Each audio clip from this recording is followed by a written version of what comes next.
என்னை திருமணம் செய்து கொண்டதால் ஆண்டனிக்கு சங்கடமாக உள்ளது என நடிகை கீர்த்தி சுரேஷ் ஓப்பனாக பேசியதுதான் ரசிகர்களின் கவனம் ஈர்த்து வருகிறது. அவர் பேசியது என்ன பார்க்கலாம். தமிழ் திரையுலகின் முன்னணி நடிகையாக வலம் வரும் கீர்த்தி சுரேஷுக்கும் தொழிலதிபரான ஆண்டனி தட்டிலுக்கும் கடந்த டிசம்பர் மாதம் கோவாவில் திருமணம் நடைபெற்றது. பின்னர் தனது கணவருடன் கிறிஸ்துமஸ் பண்டிகையை கொண்டாடிய கீர்த்தி சுரேஷ் அடுத்து தன் குடும்பத்தோடு தலப்பொங்கலையும் கொண்டாடினார். இவரது வாழ்க்கை மகிழ்ச்சியாக சென்று கொண்டிருக்கிறது. இந்நிலையில்தான் திருமணத்திற்கு பிறகு வாழ்க்கை எப்படி இருக்கிறது என கீர்த்தி சுரேஷ் பேசியதுதான் ரசிகர்களின் கவனம் ஈர்த்து வருகிறது. திருமணத்திற்கு பிறகு இங்கு எதுவும் மாறியது போல் தெரியவில்லை, எல்லாம் அப்படியே தான் உள்ளது. எங்கே சென்றாலும் புகைப்படம் எடுக்கிறார்கள், நிறைய அட்டென்ஷன் கிடைக்கிறது என கூறியுள்ளார்.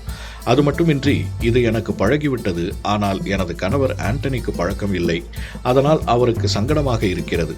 ஆனால் எந்த புகாரும் சொல்வது இல்லை, எனக்காக எல்லாவற்றையும் ஏற்றுக்கொள்கிறார் என பேசியுள்ளார் கீர்த்தி சுரேஷ். தொடர்ந்து பேசிய அவர், எனது கணவர் ஆண்டனி இன்ஸ்டாகிராம் கணக்கை பிரைவேட்டாக தான் வைத்திருக்கிறார். தன் புகைப்படங்களை வெளியிடுவதில் அவருக்கு விருப்பம் இல்லை. எனக்காக புகைப்படங்களுக்கு போஸ்ட் கொடுக்கிறார். மீடியா முன்பு வர அவர் கூச்சப்பட்டாலும் என்னுடைய கரியருக்கு இது முக்கியம் என்பதை புரிந்து கொண்டு நடக்கிறார் ஆண்டனி என ஓப்பனாக பேசியுள்ளார் நடிகை கீர்த்தி சுரேஷ்.